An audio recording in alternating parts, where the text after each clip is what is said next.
നമ്മളെല്ലാവരും മറ്റൊരു വെക്കേഷൻ്റെ തുടർച്ചയിലാണ്, അല്ലെങ്കിൽ ഒരു വെക്കേഷൻ്റെ സ്റ്റാർട്ടിങ്ങിലാണ്. അപ്പോൾ പാരൻസിനെ സംബന്ധിച്ച് ഇത് ഒരുപാട് കൺഫ്യൂഷൻ കൂടിയുള്ളൊരു സമയമാണ്. എങ്ങനെയാണ് ഒരു ബെറ്റർ ആയിട്ട് നമ്മളെ മക്കൾക്ക് വെക്കേഷൻ യൂസ് ചെയ്യാൻ പറ്റുന്ന രീതിയിലേക്ക് നമുക്കൊരു ഗൈഡ് ചെയ്യാൻ പറ്റുക എന്നുള്ളതൊക്കെ. അപ്പോൾ കുട്ടികളുടെ വെക്കേഷനുമായി ബന്ധപ്പെട്ട കുറച്ച് കാര്യങ്ങളാണ് നമ്മൾ ഈ വീഡിയോയിൽ ഡിസ്കസ് ചെയ്യുന്നത്. ഇന്ന് നമ്മളോട് ഇതിനെക്കുറിച്ച് കൂടുതൽ ക്ലാരിറ്റി തരാൻ നമ്മളെ കൂടെയുള്ളത് അബ്ദുൽ ഷുക്കൂർ മാഷാണ്. കഴിഞ്ഞ 20 വർഷത്തിലധികമായിട്ട് ഗവൺമെൻറ് സ്കൂളിൽ അധ്യാപകനായിട്ട് വർക്ക് ചെയ്യുന്നു. കഴിഞ്ഞ 14 വർഷത്തോളമായിട്ട് ഹയർ സെക്കൻഡറി സൈക്കോളജി ടീച്ചർ കൂടിയിട്ടാണ്. So Shukoor sir, welcome. ഇപ്പം വെക്കേഷൻ ജസ്റ്റ് തുടങ്ങി. അപ്പം വെക്കേഷൻ തുടങ്ങിയ സമയത്ത് എല്ലാ പാരൻസും കൺഫ്യൂഷനിലാണ്. ബീങ് 7 വയസ്സായ ഒരു മോൻ്റെയും 10 മാസമായ മോളുടെയും പാരൻ്റ് എന്നുള്ളത് ഞാനും കൺഫ്യൂഷനിലാണ്. കാരണം എന്താ വെച്ചാൽ നമുക്കൊക്കെ നമ്മളെ കുട്ടികൾ ഭയങ്കര ഇഷ്ടമാണ്, എല്ലാ പാരൻസിനും. അപ്പം എങ്ങനെയാണ് വെക്കേഷൻ കുട്ടികളെ ഏറ്റവും നല്ല രീതിയിൽ അവരുടെ എല്ലാ അർത്ഥത്തിലുമുള്ള ഡെവലപ്മെൻറ്റിന് യൂസ് ചെയ്യാൻ പറ്റുക എന്നുള്ള നമ്മളെ കൺഫ്യൂഷൻ. പ്രത്യേകിച്ച് നമുക്കറിയാം, പുതിയ സിസ്റ്റത്തിൽ കുറേ നമ്മൾ തന്നെ ഡിസ്കസ് ചെയ്തു, ഫ്യൂച്ചർ സ്കിൽസിൻ്റെ കുറവുണ്ട്, ലൈഫ് സ്കിൽസിൻ്റെ കുറവുണ്ട്. അതുപോലെ തന്നെ പല ആസ്പെക്റ്റുകളിലും ഭയങ്കരമായിട്ടൊരു മൊബൈൽ സ്ക്രീൻ അഡിക്ഷൻ വളരെ കൂടുതലായിട്ടുള്ള ഒരു സമയം കൂടിയിട്ടാണ്.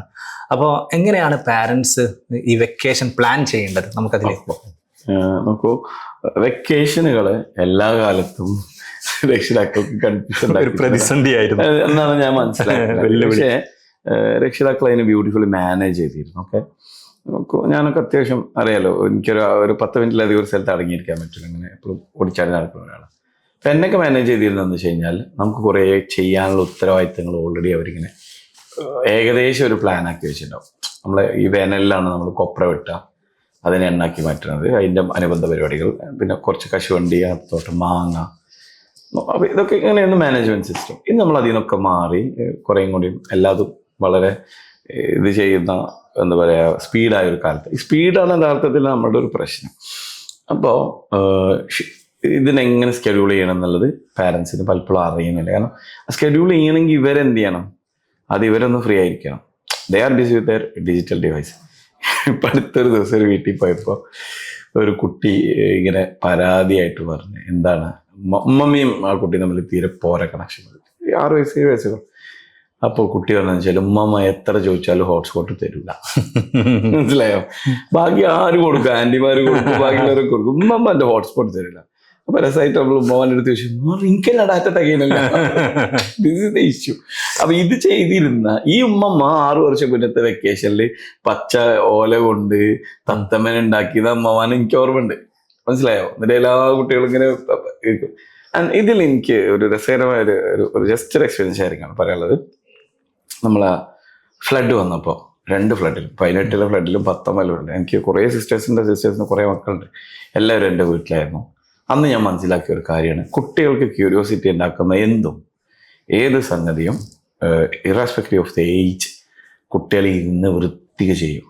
അപ്പോൾ നമ്മൾ പണ്ട് കാലത്ത് നമുക്ക് ഉണ്ടായിരുന്ന കുറേ ഗെയിമുകളുണ്ട്, കുഞ്ഞു കുഞ്ഞു ഗെയിമുകളുണ്ട്. ചിലതൊക്കെ ഭയങ്കര ആളുകൾ റിസർച്ച് ചെയ്തുണ്ടാക്കിയാൽ നമുക്ക് തോന്നിപ്പോകുന്ന ചില സാധനം. ഇതൊന്നും നമ്മൾ ഇന്ന് കുട്ടികളെ പഠിപ്പിക്കുന്നേ ഇല്ല. ഓക്കെ, ഇന്ന് രാവിലെ ഞാൻ ബാൽക്കണി കാണുമ്പോൾ ഞാൻ അനീസ് ഭായിൻ്റെ അടുത്ത് ചോദിച്ചു, ഓർമ്മയുണ്ടോ, ഇന്ന് ഫുൾ മൂണുള്ള ദിവസമാണ് കേട്ടോ. ആ എക്സ്പെക്ടേഷൻ, ആ ഫുൾ മൂണുള്ള ദിവസം നോക്കൂ, ലോകം ഒരുപാട് മാറി, ഭയങ്കര ഭംഗിയുണ്ട്, ഭംഗിയുള്ള സാധനങ്ങളൊക്കെ വന്നെങ്കിലും ഈ പ്രകൃതിയോളം ഭംഗിയുള്ള വേറെ ഒന്ന് ഇല്ല. ആ പ്രകൃതിയിലേക്കുള്ള ഒരു തിരിച്ചു പോക്കാണ്. അത് ഫ്ലാറ്റിലുള്ള ആൾക്കാരെ സംബന്ധിച്ച് ഡിഫറെൻ്റ് ആയിരിക്കും, വീടുള്ളവർക്ക് ഡിഫറെൻ്റ് ആയിരിക്കും. സോ അതൊന്ന് പേരൻസ് ആദ്യം ചെയ്യേണ്ട ഒരു സാധനം. ഏതിനും പ്ലാനിങ് വളരെ പ്രധാനപ്പെട്ട ഒരു കാര്യമാണ്. ഞാൻ ഇന്നലെ രാത്രി എൻ്റെ ഫാമിലിനെ ആക്കിയിട്ടാണ് അനീസ് ഭായിൻ്റെ കൂടെ ജോയിൻ ചെയ്തത്. അവരുടെ അടുത്ത് കൃത്യമായിട്ട് പറഞ്ഞിട്ടുണ്ട്, ഇന്ന് 12:30 മണിയാകുമ്പോഴത്തേക്ക് ഈ അടുത്ത ഒരാഴ്ചക്കുള്ള പ്ലാന് നിങ്ങൾ എഴുതി തയ്യാറാക്കി. നമ്മളെ സംബന്ധിച്ച് എഴുതി തയ്യാറാക്കിയതോ നമുക്ക് വിസിബിലിറ്റി ഉള്ളതോ അല്ലാത്ത ഒരു ഇത് വന്നു കഴിഞ്ഞാൽ, ഇപ്പം നോക്കൂ, ഒരു ഹർത്താൽ വന്നു, പെട്ടെന്ന് വന്നു, നമുക്കൊരു പ്ലാനും ഇല്ല. നമ്മളെന്താ ചെയ്യുക? നല്ല വൈകി എണീക്കും, നെറ്റ്ഫ്ലിക്സിൽ ഏതെങ്കിലും സിനിമ ഉണ്ടെങ്കിൽ കാണും, ചിലപ്പോൾ ഏതെങ്കിലുമൊക്കെ ഫ്രണ്ട്സിനെ വിളിക്കും. അത് സ്കെഡ്യൂൾഡ് അല്ല. പക്ഷെ നേരെ മറിച്ച് നമുക്ക് ഓൾറെഡി കൃത്യമായൊരു സാധനം. ഇപ്പം ഞാൻ പറഞ്ഞത്, ഞാൻ എപ്പോഴും ഒരു ഫുൾ മൂണിൻ്റെ ഭയങ്കര ആരാധകൻ കേട്ടോ. അപ്പോൾ അടുത്ത ഫുൾ മൂണുള്ള, ഇപ്പം ഇന്നത്തെ ഫുൾ മൂൺ കഴിഞ്ഞാൽ അടുത്ത ഫുൾ മൂണുള്ള ഡേയിലേക്ക് ഞാൻ ഇപ്പോഴേ പ്ലാൻ ചെയ്തിട്ടുണ്ട്. ആ പ്ലാൻ ചെയ്ത ഡേയിൽ എന്തൊക്കെയാണ് നമ്മൾ പോകുന്ന സ്ഥലം, ചെയ്യുന്ന സ്ഥലമൊക്കെ തമ്മിൽ ബന്ധം. അപ്പോൾ പലപ്പോഴും പാരൻസ് ഉണ്ടാക്കേണ്ട ഒരു സ്കില്ലെന്ന് പറയുന്നത്, വെക്കേഷനിൽ നല്ല മൊത്തത്തിലുള്ളത് ഒരു ടൈമും സ്പേസും പേഴ്സണും റിസോഴ്സും തമ്മിലുള്ള ഒരു കണക്ടിവിറ്റി ഒന്ന് കുട്ടികളെ പഠിപ്പിക്കുകയും ആരതിനെ മൊബിലൈസ് ചെയ്യും. പാരൻസ് ഫുൾ ടൈം നിൽക്കേണ്ട ആവശ്യമൊന്നുമില്ല. അനീസ്ബയ്ക്ക് ഓർമ്മ ഉണ്ടാവും, നമ്മളൊക്കെ ചെറുപ്പത്തിൽ ചെറിയ കുഞ്ഞു വീടുണ്ടാക്കിയിരുന്നില്ലേ, ഓർമ്മയില്ലേ? ഇതൊന്നും കുട്ടികൾക്ക് ഭയങ്കര ഇഷ്ടമാണ്. പക്ഷെ പലപ്പോഴും ഫ്ലാറ്റിൽ നിങ്ങൾക്ക് അതിന് പറ്റൂല. പക്ഷെ നിങ്ങൾക്ക് എന്ത് ചെയ്യാൻ പറ്റും, അതിൻ്റെ ഒരു മറ്റേ വേർഷൻ കൊണ്ടുവരാൻ വേണ്ടി പറ്റും. നിങ്ങൾക്ക് ചെറിയ മോളുണ്ട്, മോനുണ്ട്, നിങ്ങളൊരു ടെന്റിന് ഓൺലൈനിൽ നിങ്ങൾ ബുക്ക് ചെയ്താൽ മറ്റന്നാളെ അല്ലെങ്കിൽ നാളെ so they can assemble that. So quality time plan ചെയ്ത് കുറച്ച് സമയം ഇൻവെസ്റ്റ് ചെയ്യുകയും ഇതിനെ കൃത്യമായിട്ട് ഷെഡ്യൂൾ ചെയ്ത് ആ കുട്ടികളെ ഹെൽപ്പ് ചെയ്യുകയും ചെയ്താൽ വെക്കേഷന് ഭയങ്കര ബ്യൂട്ടിഫുൾ ആയ ഒരു എക്സ്പീരിയൻസ് ആയിരിക്കും. ഓക്കെ. അപ്പൊ ഇതില് എനിക്ക് തോന്നുന്നത് ഇപ്പൊ ഈ കളി പറഞ്ഞ സമയത്ത് ഇപ്പൊ കുട്ടികൾക്ക് പൊതുവെ നമ്മുടെയൊക്കെ ഒരു കോൺസെൻട്രേറ്റ് ചെയ്യാൻ പറ്റുന്ന സമയം എന്ന് പറയുന്ന പോലെ തന്നെ ആയിരിക്കും. ഞാൻ മോനോട് കളിയുമ്പോൾ കരുതിയിട്ടുള്ള ഒരു സാധനം എന്താ വെച്ചാൽ, വീട്ടിൽ ഇപ്പോൾ ഒരുപാട് ടോയ്സ് ഉണ്ട്. ഒരു ടോയ് ആയിട്ടുള്ള കളി ഒരു 10-20 മിനിറ്റ് കഴിഞ്ഞാൽ അവർക്ക് അങ്ങ് ബോറടിക്കുകയാണ്. ഓക്കെ, അത് പൊതുവെ ഒരു പ്രതിഭാസമാണ്. അതായത് കുട്ടികൾക്ക് ഇപ്പം ഒരു കളിയിൽ നിന്ന് അടുത്ത കളിയിലേക്ക് ഷിഫ്റ്റ് ചെയ്യേണ്ട ഓപ്ഷൻ നമ്മൾ കണ്ടെത്തേണ്ടതെന്ന് തോന്നുന്നു. അതൊരു ഗ്ലോബൽ ഷിഫ്റ്റിന്റെ ഭാഗമായിരിക്കും. മുമ്പൊക്കെ നമ്മൾ ഒരു ദിവസം ചിലപ്പോൾ 2-3 കളി വെച്ചിട്ട് ഒരു ദിവസം തീർത്തിരുന്ന സമയത്ത് ഇപ്പൊ ഒരു ടൈം കഴിഞ്ഞാൽ തന്നെ പലപ്പോൾ അത് ഒരു ലോങ് ലാസ്റ്റിംഗ് ക്യൂരിയോസിറ്റി ഇല്ലാത്തൊരു പ്രശ്നമാണോ അതോ ഒരു നോർമൽ ആസ്പെക്ട് ആയിട്ടാണോ ഫീൽ ചെയ്യുന്നത്? അല്ല, ഞാൻ അതിന് കൃത്യമായ ഉത്തരം ഉണ്ടെങ്കിൽ പ്രയോറിറ്റി ഇപ്പോഴും കുട്ടികൾക്ക് സ്ക്രീനാണ്. ഓക്കെ, സ്ക്രീന് അവിടെ എവിടെയോ ഉണ്ട് എന്നുള്ള ഒരു സാധനമുണ്ട്. അത് ഇതങ്ങ് കഴിഞ്ഞിട്ട് വേണം, എനിക്കിത് മടുത്തു എന്ന് എൻ്റെ രക്ഷിതാവ് അംഗീകരിച്ചതിന് ശേഷമാണ് എനിക്കെന്ത് അതിന് പോകാനെന്നുള്ളതാണ് സാധനം. അതുകൊണ്ട് കൃത്യമായ കമ്മ്യൂണിക്കേഷൻ വെക്കേഷനിൽ ഉണ്ടാവണം. പ്രത്യേകിച്ച് അമ്മമാരാണല്ലോ നമ്മളെ വീടുകളിൽ ഈ ഫോണൊക്കെ ഡിവൈസ് കൈകാര്യം ചെയ്യുന്ന ആൾക്കാർ. ഇവരെടുത്ത് ഇവരുടെ വർക്ക് ചെയ്യുന്ന പ്രിമൈസിൽ എന്തുണ്ടാവണം, ഫോൺ ഉണ്ടാവണം. കൃത്യം സ്കെഡ്യൂൾ കുട്ടികൾക്ക് കൊടുക്കണം. ഇത്ര സമയം സൈക്ലിങ്, ഇത്ര സമയം സ്കേറ്റിങ്ങിൻ്റെ പ്രാക്ടീസ്, ഇത്ര സമയം അവരെടുത്ത കരാട്ടയുടെ പ്രാക്ടീസ്. ചിലപ്പോൾ ഒരു കുട്ടി വീട്ടിൽ കരാട്ടൊക്കെ പോകണ്ടാവുള്ളൂ, ബാക്കിയുള്ള ആളുകൾ ഇത് കണ്ട് വിലയിരുത്തി അവൻ്റെ പെർഫോമൻസ്. നമ്മൾ നേരത്തെ എപ്പോഴോ ഒരു വീഡിയോയിൽ പറഞ്ഞ പോലെ തന്നെ ഇതിനെയും എന്ത് ചെയ്യണം, അപ്രീഷിയേറ്റ് ചെയ്യുന്ന പ്ലാനുകൾ, പരിപാടികൾ ഉണ്ടാവണം. പിന്നെ ഇത് പുതിയ കാലമാണ്. ഡെഫിനറ്റ്ലി നമുക്ക് ചില എക്സ്പേർട്സിന്റെ പ്രോഗ്രാംസ്, ഐ തിങ്ക് നിങ്ങൾക്ക് എന്തോ ഒരു പ്രോഗ്രാമിന്റെ ഭാഗമായിട്ടുണ്ട്, ഒന്ന് ജസ്റ്റ് ഒന്ന് ബ്രീഫ് ചെയ്യാൻ പറ്റും എന്തൊക്കെയാണ്? അതായത് നമ്മളിപ്പം പേഴ്സണലി ഇതും വരുന്നത്, ഞാൻ തന്നെ എൻ്റെ മോനെ എന്ത് വെക്കേഷൻ ആവുമെന്ന് ഞാനും വൈഫും ഇങ്ങനെ കുറെ ഇങ്ങനെ ആലോചിച്ച് കൺഫ്യൂസ്ഡ് ആയ സമയത്ത് ഇങ്ങനെ ഒരുപാട് പാരന്റ്സ് ഉണ്ടാവുമല്ലോ എന്ന് മനസ്സിലായിട്ടാണ് ഇഫറിന്റെ ഒക്കെ എല്ലാ പ്രോജക്റ്റും പറഞ്ഞു.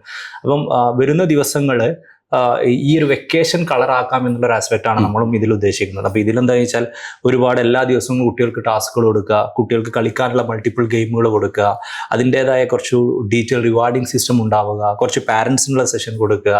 ഓക്കെ, അങ്ങനെയുള്ള ഒരു മൾട്ടിപ്പിൾ സെറ്റ് ഓഫ് ഈ ഒരു വെക്കേഷൻ കംപ്ലീറ്റ് കളറാക്കാനുള്ള ഒരു സിമ്പിൾ വാട്സ്ആപ്പ് ഗ്രൂപ്പിലൂടെ തന്നെ ചെയ്യാൻ ഉദ്ദേശിക്കുന്ന സെറ്റ് ഓഫ് സ്കീമാണ്. കാരണം നമ്മൾ ബീങ് എ പാരന്റ് ഫ്രീ ആയിട്ടാണോ കൊടുക്കുന്നത്? അത് നമ്മൾ ഫ്രീ ആയിട്ട് ഒരു ഇനീഷ്യൽ പബ്ലിക് ആയിട്ടുള്ള എല്ലാവർക്കും അവൈലബിൾ ആയിട്ടുള്ള sessions, expert session, hopefully Shukkur സോറയും മൾട്ടിപ്പിൾ സെഷൻസ് അതിന്റെ ഭാഗമായിട്ട് ചെയ്യണമെന്ന് കരുതുന്നുണ്ട്. അങ്ങനെയുള്ള ഒരു അവസരം തരികയാണെങ്കിൽ ഞാൻ പാരന്റ്സിന്റെ അടുത്ത് ഇന്ററാക്ട് ചെയ്യാൻ ആഗ്രഹിക്കുന്ന ഒരു കാര്യം ഇപ്പോഴേ പറയാം. കുഞ്ഞു ഗെയിമുകൾ ഉണ്ടായിരുന്നല്ലോ നമ്മൾ വീട്ടിൽ ഇൻ ഹൗസ് ചെയ്തിരുന്ന സാധനം ഓർമ്മ. ഒരു 5x2 10 കല്ല് അല്ലെങ്കിൽ 3x2 6 കല്ല് ഒക്കെ ഉണ്ടെങ്കിൽ നമ്മളെ വീട്ടിലെ ഈ ടൈൽ ഉപയോഗിച്ചുകൊണ്ട് തന്നെ നമുക്ക് ബ്യൂട്ടിഫുള്ളി ചെയ്യാൻ പറ്റുക ഭയങ്കര രസമാണ്. ഉപയോഗിച്ചിട്ടുള്ള സാധനം, മഞ്ചാടി ഞാൻ പറഞ്ഞില്ലേ നേരത്തെ പറഞ്ഞ 2018-ലെയും 2019-ലെയും ഫ്ലഡ് എന്ന് ഞാൻ മനസ്സിലാക്കിയത് എൻ്റെ സ്കൂളിൽ തന്നെ ഉള്ള ഹയർ സെക്കൻഡറിയിൽ പഠിക്കുന്ന എൻ്റെ സിസ്റ്ററുടെ കുട്ടിയുടെ കുട്ടി മരുമകനായിട്ടുള്ള ഒരാൾ എൻ്റെ സ്കൂളിലുണ്ട്. അവന് 17-18 വയസ്സുണ്ട്. അതേസമയത്ത് അന്ന് 4 വയസ്സുള്ള എൻ്റെ മോളുണ്ട്. ഇവരൊക്കെയും 4 വയസ്സ് to 6 വയസ്സുള്ളവരുടെ ഒരു ഗ്രൂപ്പ് കൂടെ, 6 to 12 ഉള്ളവരോട് വേറെ, ആ 12+ മേലുള്ളവർ വേറെ, പാരലൽ പ്ലേ ആയിട്ട് ഇവരൊക്കെയും വീടിനകത്ത് ഈ പറയുന്ന ഗെയിമുകൾ ഇവർ കളിച്ചിരുന്നു. അതിൻ്റെ കാരണം എന്താണെന്ന് അറിയോ? അതും കൂടി ആലോചിക്കണം. 18-ലെയും 19-ലെയും ഫ്ലഡിൽ 2-3 ദിവസം കറണ്ട് ഉണ്ടായിരുന്നില്ല. മനസ്സിലായോ? അത് ഫോൺ സൈഡാണ്. നേരെ മറിച്ച് ആ ഫോൺ അവിടെ 4 എണ്ണം ആക്റ്റീവ് ആയിട്ടുണ്ട്. ഈ കളി മടുത്ത ആൾക്കാരുടെ എണ്ണം കൂടും. ബേസിക് ഇഷ്യൂ ഞാൻ മനസ്സിലാക്കുന്നത് മടുപ്പല്ല, കുട്ടികൾക്ക് ക്യൂരിയോസിറ്റി എന്ന് പറയുന്നത് ഇന്നുണ്ട്. പിന്നെ എനിക്ക് തോന്നുന്നു ആ ക്യൂരിയോസിറ്റിയെ നമുക്ക് ഒന്നും കൂടി ഒരു നെക്സ്റ്റ് ലെവലിലേക്ക് നമുക്ക് എക്സ്റ്റെൻഡ് ചെയ്യാം. പ്രത്യേകിച്ച് നമ്മൾ പലപ്പോഴും നമ്മൾ വേറെ ഏതൊക്കെയോ പോഡ്കാസ്റ്റിൽ പറഞ്ഞിട്ടുണ്ട്, ഈ ബഡ്ഡിങ്, ലെയറിങ്, ഗ്രാഫ്റ്റിംഗ് ഒക്കെ നമ്മൾ പഠിച്ച് വൃത്തിക്ക് പരീക്ഷയ്ക്കൊക്കെ എഴുതും. പക്ഷേ ഇത് ഇന്നേ വരെ പഠിച്ചാൻ സാധിച്ചിട്ട് നമ്മളാരും ചെയ്തിട്ടില്ല. കാരണം എന്താ? നമുക്ക് അതിൻ്റെ പ്രാക്ടിക്കൽ സ്കൂളിൽ പഠിപ്പിച്ചിട്ടില്ല. പക്ഷെ ഇത് ബ്യൂട്ടിഫുള്ളി ഇതിൻ്റെ റെലവൻസ് കുട്ടികളെ പഠിപ്പിച്ചുകൊണ്ട് നമുക്ക് നമ്മളെ വീടുകളിൽ തന്നെ, ഇപ്പോൾ അനീസിനൊക്കെ ഇത്രയും തിരക്കുണ്ടെങ്കിൽ പോലും ഒരു 3 to 5 minutes ടൈം ഫിസിക്കലി ഇതിൽ ഇൻവെസ്റ്റ് ചെയ്യാതെ നിൽക്കുന്നുണ്ടെങ്കിൽ even you don't need to invest physically, ഒരു വീഡിയോ കോൾ പോലെ അനീസിൻ്റെ മോനെ ഇൻട്രസ്റ്റ് ഉണ്ടാക്കി കൊടുക്കാൻ പറ്റും. അതായത് ഒരു മാർക്കറ്റിൽ നമുക്ക് കിട്ടും. ഞാൻ കിൻഡർ ജോയിൻ്റെ 2 ഈ ഫ്ലാപ്പ് കണ്ടപ്പോൾ അതിൽ നിന്നാണ് എനിക്ക് ഐഡിയ ഉണ്ടായത്. അതിനകത്ത് മണ്ണ് ഫില്ല് ചെയ്യുന്നു, അതിന് പാകമായ ഒരു കൊമ്പിൽ നമ്മളൊരു കെട്ടാമ്പെടുത്ത് കെട്ടി വെക്കുന്നു, ചെറിയ ഓട്ടകൾ ഉണ്ടാക്കുന്നു, ഓട്ടയിൽ നനച്ചു കൊടുത്തു കഴിഞ്ഞാൽ ഒരു 15 days കഴിയുമ്പോഴത്തേന് ഇതിന് വേര് വരാൻ തുടങ്ങും. വേര് വന്നു കഴിഞ്ഞാൽ നമ്മൾ ആ മണ്ണ് മാറ്റിയാൽ അത്രയും ഒരു ഉണ്ടയായിട്ട് മണ്ണ്, നല്ല ഒരു മാവൊക്കെ ആണെങ്കിൽ നല്ല മൂപ്പത്തിയ ഒരു 15 വർഷത്തെ ഒരു മാവാണെങ്കിൽ 15 വയസ്സ് പ്രായമുള്ള നല്ലൊരു തൈ നമുക്ക് കിട്ടും. ഇത് പ്ലാന്റ് ചെയ്യുന്നതിനെ നമ്മൾ പ്രൊമോട്ട് ചെയ്യുന്നു. ആ പ്രോ എൻവയോൺമെൻറ്റൽ സാധനങ്ങൾ നിങ്ങളുടെ ഗ്രൂപ്പിൽ തന്നെ ഷെയർ ചെയ്യുന്നു. അത് മറ്റു പാരൻസ് അറിയുന്നു. അത് ആ കുട്ടിക്ക് കൊടുക്കുന്ന അപ്രീസിയേഷൻ. ചിലപ്പോൾ ഒരു പരിചയമില്ലാത്ത മലപ്പുറം ജില്ലയിൽ നിന്നോ കണ്ണൂരിൽ നിന്നോ കാസർഗോഡ് നിന്നൊക്കെ ആയിരിക്കും നിങ്ങളെ കോവൂരോ അല്ലെങ്കിൽ കാലിക്കറ്റ് ടൗണിലൊക്കെ ഉള്ള ഒരു കുട്ടിക്ക് അപ്രീസിയേഷൻ കിട്ടും. ആ രീതിയിൽ നമുക്ക് ബ്യൂട്ടിഫുള്ളി ചെയ്യാം എന്നാണ് എനിക്ക് തോന്നുന്നത്. എന്തായാലും അങ്ങനെ ഒരു എഫേർട്ട് നിങ്ങൾ എടുത്തതിനുള്ള എന്തായാലും എൻ്റെ 3 കുട്ടികൾ അതിലുണ്ടാവും. ഒറ്റ ചോദ്യം കൂടി. ഇപ്പൊ നമ്മളെ ഈ വെക്കേഷൻ ആവുന്ന സമയത്ത് നമ്മൾ കൂടുതൽ കേൾക്കുന്ന ഒരു സംഭവമാണ് ഈ വെക്കേഷൻ എങ്ങനെയെങ്കിലും ഒന്ന് കഴിഞ്ഞിട്ടിയാൽ മതി ഇനി, ഓക്കെ എന്നാൽ സ്കൂൾക്ക് അങ്ങ് പറഞ്ഞയക്കാനി എന്നുള്ളത്. നമ്മൾ കഴിഞ്ഞ കുറെ കാലങ്ങളായിട്ട് വെക്കേഷനിൽ കാണുന്ന നേരത്തെ ജെൻസി എന്ന് പറഞ്ഞ പോലെ ഒരു സാധനം ഇത്. അപ്പൊ അതുകൊണ്ട് തന്നെ കുട്ടികൾക്ക് ഭയങ്കര വികൃതിയാണെന്നുള്ളത്. ഇത് കുട്ടികൾക്ക് വികൃതി കൂടിയ പ്രശ്നമാണോ, അതോ സ്കൂളിൽ കുട്ടികൾ പോയതുകൊണ്ട് പാരന്റ്സ് കുട്ടികളെ മനസ്സിലാക്കാൻ പറ്റാത്തതാണോ, അല്ലെങ്കിൽ കാലങ്ങളായിട്ട് നമ്മൾ തമാശക്ക് പറയുന്ന ഒരു ഡയലോഗാണോ? എല്ലാം കൂടി മിക്സ്ഡാണ്. നോക്കൂ, എല്ലാത്തിനും വിസിബിലിറ്റി വന്ന കാലമാണ്. ഓക്കെ, ഞാനും അനീസ് സാറും ഇതേപോലെ കാഷ്വലി രസമായി സംസാരിച്ചിരുന്ന ഈ ഒരു സാധനം ഇവിടെ തീരേണ്ടതാണ്. ഇതിപ്പോൾ വീഡിയോ ഷൂട്ട് ചെയ്യുന്നതോടുകൂടി ഇത് മലയാളം അറിയുന്ന ആളുകളിലേക്ക് മൊത്തത്തും സബ് ടൈറ്റിൽ കൊടുക്കുകയാണെങ്കിൽ വേറെയും ഭാഷകളിലേക്ക് ആ രീതിയിലേക്ക് നമുക്ക് വിസിബിലിറ്റി വളരെ ഫ്രീ ആയ ഒരു കാലമാണ്. പിന്നെ ഞാൻ നേരത്തെ പറഞ്ഞല്ലോ, ഫിസിക്കൽ ആക്ടിവിറ്റീസിൻ്റെ കുറവ് കാരണം ഇമ്പൾസിവിറ്റി എന്നുള്ളത് ഇന്നൊരു പ്രധാനപ്പെട്ട ഒരു കാര്യമായിട്ടുണ്ട്. അറ്റൻഷൻ എന്നുള്ളത് വളരെ ഒരു കോമൺ കാര്യമായിട്ടുണ്ട്. ഇതുകൊണ്ട് തന്നെ ഈ കുട്ടികളിലുള്ള ഈ ഒരു പിരിപിരി, നമ്മൾ സാധാരണ ക്ലിനിക്കലി പറയുകയാണെങ്കിൽ അറ്റൻഷൻ ഡെഫിസിറ്റ് ഹൈപ്പർ ആക്ടിവിറ്റി എന്നൊക്കെ പറയുന്നത്, അല്ലെങ്കിൽ അത്തരം പ്രകൃതം വളരെ കൂടുതലാണ്. ആ കൂടുതലുള്ളതിന് വിസിബിലിറ്റിയും കൂടി എന്നുള്ളതാണ് ഞാൻ മനസ്സിലാക്കുന്നത്. പിന്നെ എനിക്കറിയാം, എനിക്കൊക്കെ ഓർമ്മയുണ്ട്, ഞാനൊക്കെ പഠിക്കുന്ന സമയത്ത് ഞാൻ എപ്പോഴും എൻ്റെ ക്ലാസ്സിലെ കുട്ടികളോട് പറയും, ഞാൻ കണ്ട ഏറ്റവും മികച്ച ബിഹേവിയറിസ്റ്റ് എന്ന് പറയുന്നത് എൻ്റെ അയൽവാസിയായ ഒരു സൈതൽബിയാക്കാണ്. പുള്ളി എനിക്കൊന്നും 5ാം ക്ലാസ് വരെ സ്കൂളിൽ പോയിട്ടുള്ളൂ. അത്യാവശ്യം നല്ല ഹൈപ്പറായ കുറേ അനിയന്മാരും ജ്യേഷ്ഠന്മാരൊക്കെ മക്കളുണ്ടായിരുന്നു പുള്ളിക്ക്. ഒരു ഭയങ്കര ബ്യൂട്ടിഫുള്ളി ആ കുട്ടികളെ പേരിങ്ങനെ വിളിക്കും. അപ്പം എൻ്റെ കുട്ടി ഇവിടെ വന്നേ, ഇവിടെ ഇരിക്കട്ടോ എന്ന് പറയും. പിന്നെ അവന് ടൈം ഔട്ടാ. അതായത് അവൻ അത്രയും നേരം ഉണ്ടാക്കിയ ആ പിരിപിരിക്ക് ഒരു ടൈം ഔട്ട്. പുളിച്ചീത്ത പറയൂല, തല്ലൂല, ഒന്നും പറയൂല. അപ്പൊ അവിടെ നിന്നൊക്കെ അന്ന് ഉമ്മമാര് പറഞ്ഞു കേട്ടിട്ട് ഇതൊന്ന് സ്കൂളൊന്ന് പൂട്ടിയതൊന്ന് തുറന്നെങ്കിൽ എത്ര നന്നായേനെ. അപ്പൊ ഇതൊരു പുതിയ സംഗതി ഒന്നല്ല. ഈ ഇത്തിരി ഹൈപ്പറായ കുട്ടികൾ, പിന്നെ അന്നത്തെ ആളുകളുടെ ആദ്യം എന്ന് വെച്ചാൽ കുളത്തിൽ പോയി ചാടുവോ, കുളത്തിൽ പോയി മുങ്ങോ, മരത്തുമ്മ കയറി മറിയോ. ഇന്ന് ദൈവം സഹായിച്ചിട്ട് ഇതൊന്നുമില്ല. ഇതൊക്കെ കുട്ടികളൊക്കെ ഇവിടെയാണ്, വീട്ടിലാണുള്ളത്. അവരുടെ ക്യൂരിയോസിറ്റി അപ്പോഴും ഉണ്ട്. അപ്പൊ പിന്നെ അവർക്ക് ആകെ എൻഗേജ് ചെയ്യാൻ പറ്റുന്ന ഒരു സ്ഥലം എന്ന് പറയുന്നത് ഇതാണ്. സോ തിരക്കുള്ള രക്ഷിതാക്കൾ ചെയ്യേണ്ടത് നിങ്ങളെപ്പോലെ വേറെ ആളുകളൊക്കെ പലതരത്തിലുള്ള പ്ലാറ്റ്ഫോമുകൾ ഉണ്ടാവും. അതിലൊക്കെ എൻഗേജ് ചെയ്യുക, ഒരു മോണിറ്ററിങ് ഉണ്ടാവുക. ആ മോണിറ്ററിങ്ങിൽ കുട്ടികൾ ചെയ്യുന്ന ആക്ടിവിറ്റിക്ക് കൃത്യമായ റിവാർഡ് കൊടുക്കുക. ഈ ഒരു 50 ദിവസത്തെയോ 40 ദിവസത്തെയൊക്കെ പാക്കേജിലൂടെ ആ കുട്ടിയുടെ സെൽഫ് എസ്റ്റീം ബൂസ്റ്റ് ചെയ്യുന്ന വലിയ സംഗതികൾ ഉണ്ടാവട്ടെ. അപ്പോൾ അതിൽ നിങ്ങൾ ക്രാഫ്റ്റ് ഉൾപ്പെടുത്തണം, ഫിസിക്കൽ ആക്ടിവിറ്റിക്ക് വലിയ പ്രാധാന്യം കൊടുക്കണം. പ്രത്യേകിച്ചും ഫിസിക്കൽ ആക്ടിവിറ്റി ഇല്ലാതെ ഫോണിൽ വന്ന് കുടുങ്ങുമ്പോൾ ഉണ്ടാകാൻ സാധ്യതയുള്ള അപകടത്തെക്കുറിച്ച് രക്ഷിതാക്കളെ അവെയറാക്കണം. പറ്റുമെങ്കിൽ സേഫ്റ്റി അത്തരത്തിൽ ഐ തിങ്ക് നിങ്ങൾ ഇത്രയും വലിയൊരു കമ്പനിയാണ് പറയേണ്ട ആവശ്യമില്ല. നിങ്ങൾക്ക് ഡെഫിനറ്റ്ലി നിങ്ങൾക്കൊരു അതിനൊരു SOP മൊഡ്യൂളൊക്കെ ഉണ്ടാവും. ഓക്കെ, ഞാൻ പറഞ്ഞപ്പോൾ മാത്രം ഒറ്റൊരു ക്വസ്റ്റ്യൻ കൂടി അതിൽ ഫീൽ ചെയ്തു. ഇപ്പൊ വെക്കേഷനിൽ അതേസമയം പലപ്പോഴും നമ്മളെ പാരന്റ്സ് ചെയ്യുന്ന ഒരു കാര്യം അക്കാഡമിക് ആയിട്ട് കുട്ടികളെ അടുത്ത ടേമിന് റെഡിയാക്കുക എന്നുള്ളതാണ്. ഇപ്പം ട്യൂഷൻ കൊടുക്കുക എന്നുള്ളത്. അപ്പൊ +2 ടീച്ചർ വരെ ആയിട്ടുള്ളതാണ്. അപ്പോൾ നമ്മളെ കുട്ടികളെ ഇപ്പം തന്നെ അടുത്ത ടൈമിന് പഠിപ്പിക്കേണ്ടി, അതിന്റെ ഒരു ക്വസ്റ്റ്യൻ കൂടി ചോദിച്ചിട്ട് നമുക്ക് ഈ ഒരു ഞാൻ മറുപടി പറയേണ്ടതാണ് ഞാൻ വിചാരിക്കുന്നത്. ഞാൻ എൻ്റെ അനുഭവം ഞാൻ എൻ്റെ പാർട്ട്ണറെ അടുത്ത് സ്ഥിരമായി പറഞ്ഞുകൊണ്ടിരിക്കുന്നത്, നമ്മളെ മക്കളെ ബോർഡ് എക്സാമിന് സ്ഥിരമായിട്ട് വിട്ടാൽ മതി. അത് മിസ്സായാൽ പിന്നെ അതിൻ്റെ സപ്ലൈ എഴുതാനൊക്കെ പോകണം. അതല്ലാത്ത വലിയ റോക്കറ്റ് സയൻസ് ഒന്നും ഇന്ന് ക്ലാസ് മുറിയിലുണ്ട് ആസ് എ ടീച്ചർ ഞാൻ വിശ്വസിക്കുന്നില്ല. അതാത് കാലത്ത് കിട്ടണ്ട. നമ്മൾ നേരത്തെ വേറെ ഏതോ പോഡ്കാസ്റ്റിൽ പറഞ്ഞു, ഭാഷകൾ അറിയാം, മാക്സിമം ഭാഷകൾ അറിയാം. മനുഷ്യർ സംസാരിക്കണം, ഇനി ഒരു ഭാഷ അറിയുള്ളെങ്കിലും മനുഷ്യർ സംസാരിക്കുന്നത് കൃത്യമായി കേൾക്കുക, മനസ്സിലാക്കുക, റെസ്പോണ്ട് ചെയ്യുക. ആരെങ്കിലും എന്തെങ്കിലും മണ്ടത്തരം പറഞ്ഞാൽ അത് നിലനിൽക്കുന്ന സയൻസിന് അപ്രോപ്രിയേറ്റ് ആണോ എന്നൊന്ന് മാച്ച് ചെയ്ത് നോക്കുക. ക്രിട്ടിക്കലി 4 ക്വസ്റ്റ്യൻ ചോദിക്കാൻ പര്യാപ്തമാക്കുക. ഈ പറയുന്ന ഗണിത ക്രിയകൾ ചെയ്യുക. ഇത്രേ ആവശ്യമുള്ളൂ. ആവശ്യമില്ലാതെ ആളുകൾ ആദ്യം എടുത്ത് 4ാം ക്ലാസ്സിൽ എത്തുന്ന സമയത്ത് തന്നെ എൻ്റെ കുട്ടീനെ ഞാൻ പിന്നെ ഇപ്പോഴേ അങ്ങ് തീരുമാനിക്കുകയാണ് ന്യൂറോ സയൻസ്. ഇവൻ ശരിക്കും ഒരു തോട്ടം ഉണ്ടാക്കാൻ ആഗ്രഹിച്ച ഒരാളായിരിക്കും. ഓൻ അതൊക്കെ ആയിരിക്കും കണ്ടിട്ടുണ്ടാവുക.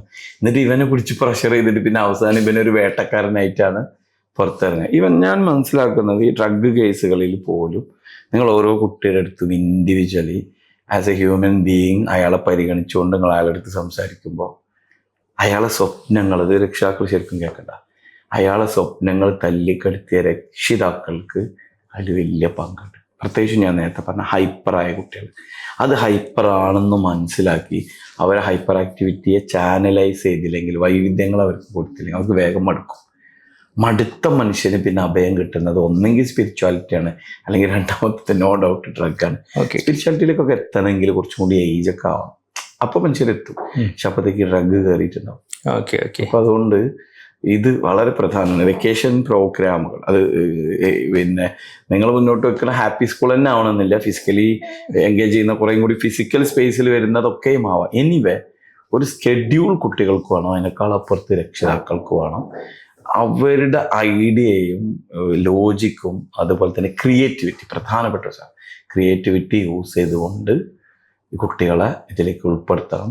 ഞാനൊക്കെ പലപ്പോഴും ചെയ്യണമെന്ന് വെച്ചാൽ നമ്മൾ വീട്ടിൽ ഇഫ്താർ വരുമ്പോൾ മറ്റ് ഈദ് പ്രോഗ്രാമൊക്കെ വരുന്ന സമയത്ത് നമുക്ക് ജസ്റ്റ് ഒരു സെക്കൻഡ് ഒരു വോയിസ് മെസ്സേജ് അയച്ച ഷെഫ് എല്ലാ കാര്യങ്ങളും ചെയ്യും. പക്ഷെ ഓരോ തവണയും അതൊരു ആക്ടിവിറ്റി ആയി കൊടുത്ത് അവരെ കൊണ്ട് ലിസ്റ്റ് ചെയ്യിപ്പിച്ച് ബസുമതി റൈസിന് ഇത്രയാണ് വില, നമ്മൾ 5 കിലോ വാങ്ങുമ്പോൾ ഇത്ര, അതുകൊണ്ട് അതിൻ്റെ ഈ സൈഡ് നീ ചെയ്യണം, പർച്ചേസ് സൈഡ് നീ ചെയ്യണം എന്ന് ഓരോരുത്തർക്കും ടാസ്ക് കൊടുക്കും. അവർ ബ്യൂട്ടിഫുള്ളി ചെയ്യാറുണ്ട്. ഞാൻ പറഞ്ഞില്ലേ ഇന്നലെ ഒരു മലപ്പുറം ടൂർ തന്താണിയുള്ള ഒരു 45 മിനിറ്റ് ഞങ്ങൾക്ക് ഒരു ഫാമിലി ടൈം ശരിക്കും ഒരു ക്ലോസ് സ്പേസിൽ ഇട്ടിട്ടുള്ളൂ. അതിൻ്റെ ഉള്ളിൽ ഇതൊക്കെ തീരുമാനമാക്കിയിട്ട് പോകുന്നത്. ഞാൻ ഇന്ന് ഉച്ചക്ക് 2 മണിയാകുമ്പോഴത്തേക്ക് അത് എന്തൊക്കെ ചെയ്തു എന്നുള്ള ഡീറ്റെയിൽ ഞാൻ ഇവിടെയാണ്. ഞാൻ ചിലപ്പോൾ ഇനി 2 ദിവസം കഴിഞ്ഞിട്ടായിരിക്കും അവിടെ പോകുന്നുണ്ടാവും.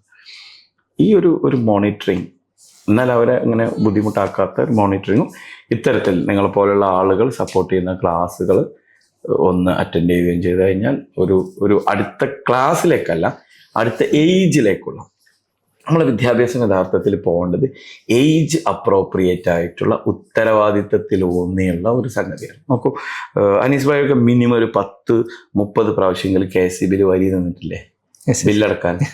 ഇന്ന് നമ്മളെ മക്കൾക്ക് അങ്ങനെ ബില്ലടക്കാൻ വരി നിൽക്കാൻ പറ്റുമോ? ഇല്ല. വിത്തിൻ സെക്കൻഡ്സ് നമ്മൾ ബില്ലടക്കുന്നുണ്ട്. നമ്മൾ ആ ബില്ലടക്കാൻ പോവുക എന്ന് പറഞ്ഞാൽ എനിക്കൊക്കെ ഇപ്പോഴും ഓർമ്മയുണ്ട്. ആദ്യമായി KCBയിൽ പോയി ബില്ലടച്ച് ഞാൻ വരുമ്പോൾ ഞാനെന്തോ എവറസ്റ്റ് അല്ലേ ഒരു കോൺഗ്രർ ചെയ്ത് സന്തോഷത്തിലാണ് ഞാൻ വരുന്നത്. ഐ എം ഏബിൾ എന്ന് വെച്ചാൽ ആ അവസരം നമ്മൾ കുട്ടികൾക്കില്ല. റേഷൻ കടയിൽ പോകുന്ന എക്സ്പീരിയൻസ് ഇല്ല, ഒന്നുമില്ല, എല്ലാം ഓൺലൈനാണ്. അപ്പോൾ ഈ ഓൺലൈൻ കാലത്ത് ഓഫ്ലൈനായ അനുഭവങ്ങൾ ഉണ്ടാക്കൽ രക്ഷിതാവിൻ്റെ ഉത്തരവാദിത്തമാണ്. അവിടെ രക്ഷിതാവിൻ്റെ ക്രിയേറ്റിവിറ്റി യൂസ് ചെയ്യണം. ആൻഡ് ഓരോ മൊമെൻറ്റിലും അതിനെ രക്ഷിതാവ് റിവാർഡ് ചെയ്തെങ്കിൽ മാത്രമേ കുട്ടികൾ ആവുള്ളൂ. കുട്ടികൾക്കൊരു മാറ്റവുമില്ല. ഞാൻ അങ്ങനെ ഇപ്പോഴും വിശ്വസിക്കുന്നത് എല്ലാ കുട്ടികളും ഇപ്പോഴും ക്യൂരിയസ് ആണ്. അതുകൊണ്ട് പ്രിയപ്പെട്ട രക്ഷിതാക്കൾ, എന്നെ കേൾക്കുന്നവരോട് പറയാനുള്ളത്, നിങ്ങൾ ലിസ്റ്റ് എടുത്തിട്ട്, ഞാൻ പറഞ്ഞില്ലേ ഈ വർഷത്തെ ഡിസംബർ 31 വരെയുള്ള എല്ലാ നിലാവുള്ള രാത്രികളും എൻ്റെ ഓൾറെഡി ഞാൻ ലിസ്റ്റ് ചെയ്ത് വെച്ചിട്ടുണ്ട്.